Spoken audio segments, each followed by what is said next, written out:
அவன் பிரைஸ்லாம் தினமும் இயேசுவோடு இந்த மார்னிங் டிவோஷனில் எங்களோடு இந்த யாவருக்கும் இயேசுவின் நாமத்தினால் அன்பின் வாழ்த்துக்கள். ஆமென். தாவீது அழகா சொல்றாரு, எங்கள் ஆண்டவராக கர்த்தாவே பூமி எங்கும் உம்முடைய நாமம் எவ்வளவு மேன்மையுள்ளதாக இருக்கிறது. ஆமென். நம்முடைய தேவனுடைய நாமம் பூமி எங்கும் அது மேன்மையுள்ளதாகவே இருக்கிறது. ஆமென். அவருடைய மகத்துவத்தை அவர் வானங்களுக்கு மேலாக வைத்திருக்கிறார். அவ்வளோ மகத்துவம் உள்ள கடவுள். ஆமென். அவர் மனுஷனை நினைப்பதற்கும் மனுஷகுமாரனை விசாரிப்பதற்கும் அவன் எம்மாத்திரம் ஆமென் தகுதியில்லாத நம்மை அவர் நோக்கி பார்த்து நமக்காக ஜீவனை தந்தார். தம்முடைய சொந்த குமாரன்றம் பாராமல் அவரே நமக்காக தந்தார். ஆமென். அந்த தேவனை நம்ம இன்னும் ஆராதிக்கலாமா? இந்த பாடல் அழகா நல்ல ஒரு பாடல் உணர்ந்து நம்ம காலையில் கர்த்தருக்கு நன்றி செலுத்தவர் இன்னுமே துதிப்பாண்டும். வியாதியின் வேதனை பெருகினாலும் மரணத்தின் பயனை சூழ்ந்தாலும் நம்பிக்கை யாவும் இழந்தாலும் எல்லாமே முடிந்தது என்றாலும் என்னை மீண்டும் எழுப்புகிற தேவன், என்னை மீண்டும் கட்டுவிக்கிற தேவன் சொல்லிட்டு என்னை மீண்டும் உயிர்ப்பிக்கிற தேவனை அப்படி நம்ம கண்களை மூடி நம்ம நல்லா ஆண்டவர் ஆராதிக்கலாம். எஸ் ஆண்டவரே உமக்கு நன்றி. எங்கள் வாழ்க்கையில் வேதனைகள் பெருகினாலுமே நாங்கள் ஆராதிப்போம், மரணத்தின் பயங்களை சூழ்ந்தாலுமே நாங்கள் ஆராதிப்போம். எனக்கு உண்டான நெருக்கத்திலே நான் கர்த்தரை நோக்கி கூப்பிட்டேன், அவர் தமது ஆலயத்திலிருந்து என் சத்தத்தை கேட்டான்னு தாவீது சொன்னது போல நமக்கு உண்டான இந்த நெருக்கத்தில் நம்ம இயேசுவை நோக்கி நம்ம பார்க்குறோம். கர்த்தர் இன்றைக்கு நம்ம ஜெபத்தை கேட்டு நமக்கு அற்புதங்களை செய்கிற தேவன். அப்பா இன்னுமே துதிப்பை இன்னும் நாமத்தை மகிமைப்படுத்துவேன்னு சொல்லி அப்பாவை கொஞ்சம் நல்ல சத்தத்தை உயர்த்தி இன்னும் துதிப்பேன், இன்னும் போற்றுவேன், இன்னும் உம்மை ஆராதிப்பேன். நீங்க மாத்திரம் சொல்லுங்க, இன்னும் துதிப்பேன், இன்னும் துதிப்பேன், இன்னும் போற்றுவேன், இன்னும் உம்மை ஆராதிப்பேன். எக்காலமும் நான் துதிப்பேன், எந்நேரமும் நான் போற்றுவேன். எக்காலமும் நான் துதிப்பேன், எந்நேரமும் நான் போற்றுவேன். இன்னும் துதிப்பேன், இன்னும் போற்றுவேன், இன்னும் உம்மை ஆராதிப்பேன். வியாதியின் வேதனை பெருகினாலும் மரணத்தின் பயம் என்னை சூழ்ந்தாலும், வியாதியின் வேதனை பெருகினாலும் மரணத்தின் பயம் என்னை சூழ்ந்தாலும், எந்தன் கல்லறையின் கல்லை புரட்டிடுவேன், என்னை மாறுபடியும் உயிர்த்தெழும்ப செய்வேன். எந்தன் கல்லறையின் கல்லை புரட்டிடுவேன், என்னை மாறுபடியும் உயிர்த்தெழும்ப செய்வேன். இன்னும் துதிப்பேன், இன்னும் போற்றுவேன், இன்னும் உம்மை ஆராதிப்பேன். நீங்க மாத்திரம் நல்லா கேசன இன்னுமே துதிப்பேன், இன்னுங்க நாமத்தை நான் மகிமைப்படுத்த ஆண்டவரே. இன்னும் துதிப்பேன், இன்னும் போற்றுவேன், ஆராதிப்பேன். நம்பிக்கையாகும் இழந்தாலும் எல்லாமே முடிந்தது என்றாலும் சேர்ந்து சொல்லாம, நம்பிக்கை இழந்தாலும் எல்லாமே முடிந்தது என்றாலும் மீண்டும் எழுப்பிடுவார், பலன் கொடுத்திடுவே, உந்தன் தழும்புகளால் குணமாக்கிடுவேன். மீண்டும் எழுப்பிடுவேன், பலன் கொடுத்திடுவேன், உந்தன் தழும்புகளால் சுகமாக்கிடுவேன். இன்னும் துதிப்பேன், இன்னும் போற்றுவேன், இன்னும் உம்மை ஆராதிப்பேன். இன்னும் துதிப்பேனே, இன்னும் துதிப்பேன், இன்னும் போற்றுவேன், இன்னும் உம்மை ஆராதிப்பேன். இன்னும்மை துதிப்பேன், துதிப்பேன், இன்னும் துதிப்பேன், இன்னும் போற்றுவேன்,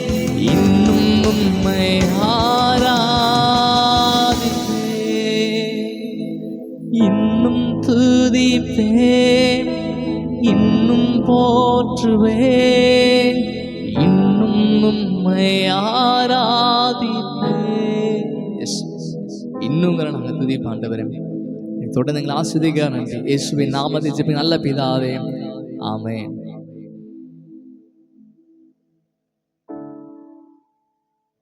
ஆமென். Praise the Lord. கர்த்தர் நல்லவர். ஆமென்.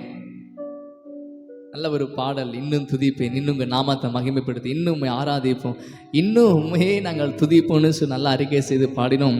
ஆமென். யோபுடைய வாழ்க்கையில் பாருங்களேன், யோபுடைய வாழ்க்கையில் எல்லாமே அவனுக்கு எதிர்மறையாக இருந்துச்சு. ஆமென். ஸோ நம்ம பாடலில் கூட பாடணும், நம்பிக்கை யாவும் இழந்தாலும் எல்லாமே முடிந்தது என்றாலும் என்னை மீண்டும் எழுப்புகிற தேவன், நம்ம மீண்டும் கட்டி எழுப்புகிற தேவனை தான் நம்ம ஆராதிக்கிறோம். அவ்வளோதான், எல்லாமே முடிஞ்சுன்னு சொல்லி நீங்கள் சோர்ந்து காணப்படுங்க, அல்லது என் வாழ்க்கையில் அவ்வளோதான்னு சொல்லி முடிந்தது என்று நினைக்கிற காரியத்தில் கர்த்தர் துவக்கத்தை உண்டாக்குகிறார்.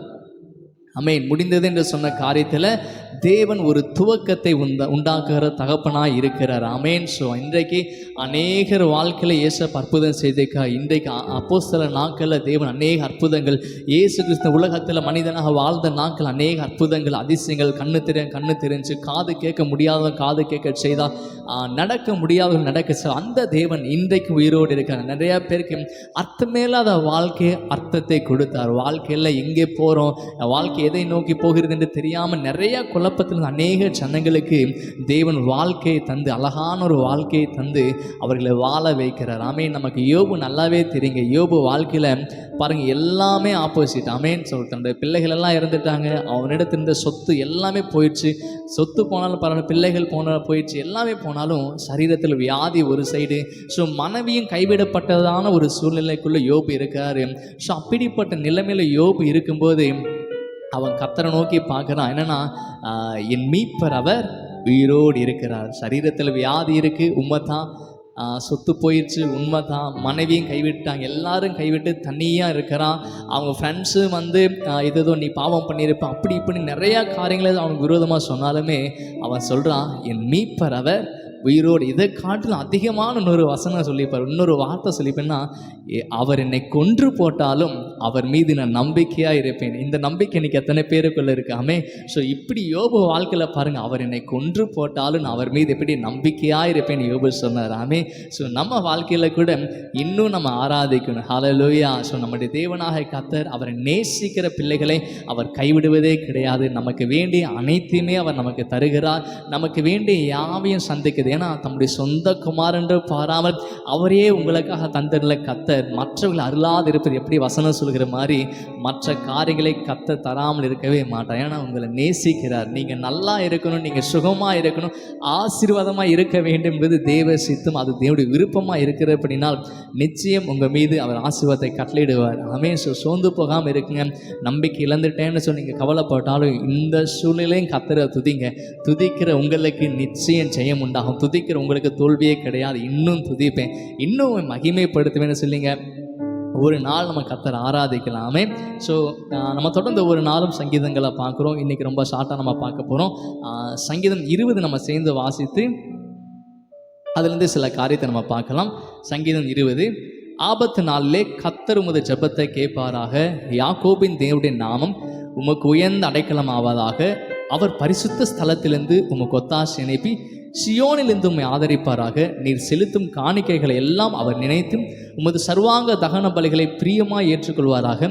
அவர் உமது மன விருப்பத்தின்படி உமக்கு தந்தள்ளி உமது ஆலோசனை எல்லாம் நிறைவேற்றுவாராக. நாங்கள் உமது ரட்சிப்பினால் மகிழ்ந்து எங்கள் தேவனுடைய நாமத்திலே கொடியேற்றுவோம். உமது வேண்டுதல்கள் எல்லாம் கர்த்தர் நிறைவேற்றுவாராக. கர்த்தர் தாம் அபிஷேகம் பண்ணினவர் ரட்சிக்கிறார் என்பதை இப்பொழுது அறிந்திருக்கிறேன். தமது வலதுக்கரம் செய்யும் ரட்சிப்பின் வல்லமைகளை காண்பித்து தமது பரிசுத்த வானத்திலிருந்து அவருடைய ஜெபத்தை கேட்பார். சிலர் ரதங்களை குறித்தும் சிலர் குதிரைகளை குறித்தும் மேன்மை பாராட்டுகிறார்கள். நாங்களோ எங்கள் தேவனாக கர்த்தருடைய நாமத்தை குறித்தே மேன்மை பாராட்டுவோம். அவர்கள் முறிந்து விழுந்தார்கள், நாங்கள் எழுந்து நிமிர்ந்து நிற்கிறோம். கர்த்தாவே ரட்சியும், நாங்கள் கூப்பிடுகிற நாளில் ராஜா எங்களுக்கு செவி கொடுப்பீராக. ஹல்லேலூயா. நல்ல ஒரு சங்கீதம். இந்த சங்கீதம் தாவீதினுடைய சங்கீதமாக இருக்கு. இந்த சங்கீதத்தை பாருங்கள், 6ஆம் வசனத்தை கர்த்தர் தாம் அபிஷேகம் பண்ணினவரை ரட்சிக்கிறார் என்பதை அறிந்திருக்க. ஆமேன். கர்த்தர் யார் யாரெல்லாம் அபிஷேகம் பண்ணியிருக்காரோ அவர்கள் எல்லாம் ரட்சிக்கிறார். ஆமேன். ஸோ அவர்கள் எல்லாம் விடுவிக்கிறார். அப்படின்னா காப்பாற்றுகிற ரட்சிப்பு என்பது ஒரு காப்பாற்றுதல், விடுதலை தருகிறதான காரியத்தை குறிக்கிறது. கர்த்தர் இன்றைக்கு உங்களை அபிஷேகம் பண்ணிக்கா. நீங்கள் நல்லா புரிஞ்சுக்கணும், நீங்கள் இயேசுவின் வசனத்தை கேட்டு அவன் இயேசு கிறிஸ்துவை நீங்கள் சொந்த இரட்சகராக ஏற்றுக்கொள்ள தொடங்கினது பொழுதே பரிசுத்த ஆவியானவர் நமக்குள்ள வாசமாக இருக்கிறார், நமக்குள்ள தங்கியிருக்கு. அதனால தான் மீட்கப்படும் நாளுக்கென்று முத்திரையாக பெற்ற பரிசுத்த ஆவியானவரை துக்கப்படுத்த. ஏன்னா அவர் எப்பொழுதுமே நம்ம விட்டு விலகுவதே கிடையாது.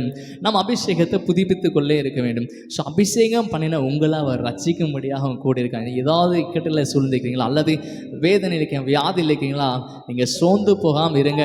உங்கள் வாழ்க்கையில் அவர் மிகப்பெரிய காரியங்களை செய்வார். அது மாத்திரம் இல்லாமல் சில ரதங்களை குறித்து, தங்களிடத்தில் இருக்கிற காரியங்களை குறித்து பெருமையாக பேசுகிறாங்க. என்னிடத்தில் அது இருக்குது, எங்கள் வீட்டில் இப்படி அப்படி இப்படின்னு சொல்லிட்டு நம்முடைய பெருமைகளை பேசும். சில ரதங்களை குறித்தும் சிலர் குதிரைகளை குறித்தும் மேன்மை பாராட்டுகள். நாங்களும் எங்கள் தேவனாக கர்த்தரை குறித்தே, அவருடைய நாமத்தை குறித்தே நாங்கள் என்ன பண்ணுறோம், மேன்மை. நம்முடைய மேன்மை பாராட்டுதல் இருக்குன்னு சொன்னால் நம்முடைய மேன்மை பாராட்டுதல் கர்த்தர் மாத்திரம்தான். ஐ மீன், ஏன்னா நம்ம கிட்ட நம்ம இடத்துல காணப்படுற ஒவ்வொரு சின்ன சின்ன காரியங்களாகட்டும், பெரிய பெரிய காரியங்களாகட்டும், எல்லாமே அவருடைய கிருபையினால் வந்தது. அவருடைய கிருபை எண்ணி பார்க்க நம்ம வாழ்க்கையில் இந்த சங்கீதத்தில் இன்றைக்கி நம்ம கற்றுக்கொண்டதான காரியம், நம்ம எப்போவுமே நம்மை மேன்மை பாராட்டவே கூடாதுங்க. இந்த லைஃப், இந்த வாழ்க்கையானது நமக்கு தேவன் கொடுத்த ஒரு ஈவாக இருக்கிறது. அமேஸ்வரன் மேன்மை பாராட்டணும்னா கர்த்தரையே நம்ம மேன்மை பாராட்டணும். ஸோ மனிதர்களை தாங்களே மேன்மை பாராட்டுகிறவர்கள் எப்படிப்பட்டவர்களாக இருக்கான்னா அவர்கள் முறிந்து விழுந்து விடுவார்கள். ஆனால் நாம் கர்த்தரையே மேன்மை பாராட்டுகிற நாம் எழுந்து நிமிர்ந்து நிற்கிறோம். ஹல்லேலூயா.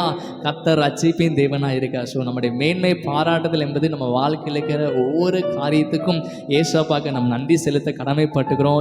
நம்ம வாழ்க்கையில் எவ்வளோ அற்புதத்தை செய்திருக்காரு, இன்னும் நினைப்பதற்கு அதிகமாக அற்புதங்களை செய்கிறார். அற்புதங்களை செய்கிற கடவுளை நம்ம ஆராதிக்கிறோம். அவர் அதிசயமான கடவுள். அவர் உங்களை நேசிக்கிறதான ஒரு நல்ல ஒரு கடவுள். உங்களுக்கு சுகம் தருவார், உங்கள் வியாதிகளை மறைய செய்வார், தேவைகளை சந்திப்பார். எல்லாவற்றிலுமே அற்புதங்களை செய்கிற கடவுளை நம்ம ஆராதிக்கிறோம்.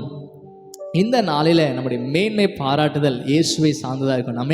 நம்முடைய கிருபையை நம்ம கிட்ட இருக்க நல்ல காரியங்களை பார்த்து இயேசப்பா ரட்சிக்கவே. ஏன்னா நம்ம இடத்துல அநேக குற்றங்கள், அநேக குறைகள் இருக்கலாம். அவர் அழைப்புக்கு நம்ம நிறையா நேரத்தில் பாத்திரவங்களாக கூட இல்லாமல் தான் நடந்திருக்கோம். அவர் நம்முடைய கிரிகளின்படி நம்மை ரட்சிக்காமல் நமது கிருபையின் படியாக நம்மை தெரிந்து கொண்டிருக்கிறார். ஆகவே இந்த சங்கீதத்தில் நம்முடைய மேன்மை பாராட்டுதல் கர்த்தரை சார்ந்ததாக இருக்கு. ஒவ்வொரு நாளும் எழுந்து நீங்கள் தந்த இந்த கர்த்தாவை ஆசீர்வாதத்துக்காக நன்றின்னு சொல்லி துதிங்க. நம்ம பெற்றுக்கொண்ட காரியங்களுக்கு மேன்மை பாராட்ட, கர்த்தரை குறிச்சே மேன்மை பாராட்ட, கர்த்தரை மாத்திரம் அதிகமாக முக்கியத்துவப்படுத்தி தாவீது அதான் பண்ணுறாரு. ஒவ்வொரு நாளும் எழுந்து கர்த்தரை முன்பதாக வைத்து அவரே நோக்கி கொண்டிருக்கேன்னு சொல்கிறார். ஆமென். அதே போல் நம்ம ஒவ்வொரு நாள் நம்முடைய மேன்மை பாராட்டுதல் கர்த்தரை சார்ந்ததாக இருக்கணும். ஆமென். நம்ம ஜெபிக்கலாம். தகப்பனே நன்றி சொல்லுது அப்பா. சில ரதங்களை குறித்தோ சில குதிரைகளை குறித்து மேன்மை பாராட்ட, நாங்களும் எங்கள் தேவனாக கர்த்தருடைய நாமத்தை குறித்து மேன்மை பாராட்டுகிறோம். அவர்கள் முறிந்து விழுந்தார்கள், நாங்கள் எழுந்து நிமிர்ந்து நிற்கிற ஆண்டவரே. அப்பா, எங்களுக்கு உண்டான எல்லா காரியங்களும் உம்மாலே வந்தது ஆண்டவர், நீங்கள் தந்த ஈவு ஆண்டவரே. அதற்காக நன்றி செலுத்துங்க அப்பா. இந்த நாளில் எங்கள் வாழ்க்கைக்கு எல்லா வேதனைகளும் மாறட்டும் அப்பா. கர்த்தர் தாம் அபிஷேகம் பண்ணினவர் ரட்சிக்கன்னு வசனம் சொல்கிறபடி அபிஷேகம் பண்ணி எங்களை ரட்சிங்க. எங்கள் வாழ்க்கைக்கு எல்லா கஷ்டங்கள், துயரங்கள், வேதனைகள் இயேசுவின் நாமத்தில் மாறுவதாக. இந்த நாள் எங்களுக்கு ஆஸ்வதிக்கப்படட்டும் ஆண்டவரே. எல்லா தேவைகள் சந்திக்கப்பட்டும், குறைவுகள் மாறட்டும், நிறைவான கிறிஸ்துங்கள் நிறைவாய் நடத்துங்க. எங்களை ஒப்பு கொடுக்கிற ஆண்டவரே, இயேசுவின் நாமத்தை ஜெபிக்கிற நல்ல பிதாவே, ஆமே. நம்ம சேர்ந்து சொல்லாமா? என் ஆத்மாவே கர்த்தரை ஸ்தோத்திரி, என் முழுவதுமே பரிசுத்த நாமத்தை ஸ்தோத்திரி. என் ஆத்மாவே கர்த்தரை ஸ்தோத்திரி, கர்த்தர் செய்த சகலமும் மறவாதே. ஆமே.